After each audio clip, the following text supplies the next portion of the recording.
ఆర్డీఓగా బాధ్యతలు చేపట్టిన శ్రీరమణి అధికారులు ఘన స్వాగతం.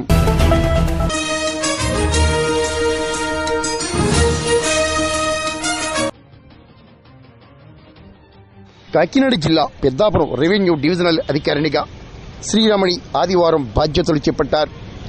పెద్దాపురం ఆర్డీఓ ఇంతవరకు సేవలు అందించిన సీతారామారావు అమరావతికి బదిలీ కావడంతో రాష్ట్ర ప్రభుత్వం సాధారణ బదిలీల్లో భాగంగా శ్రీరమణిని పెద్దాపురం ఆర్డీఓగా నియమించడం జరిగింది. కాకినాడ డిఆర్డీఏలో సేవలు అందించిన శ్రీరమణి పెద్దాపురం ఆర్డీఓగా బాధ్యతలు చేపట్టారు.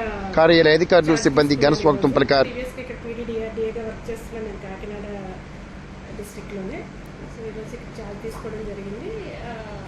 అన్ని ఆస్పెక్ట్స్లోనూ రెవెన్యూ ఆస్పెక్ట్స్లోనూ డివిజన్ అందరినీ కలుపుకుని ముందుకి వెళ్తానని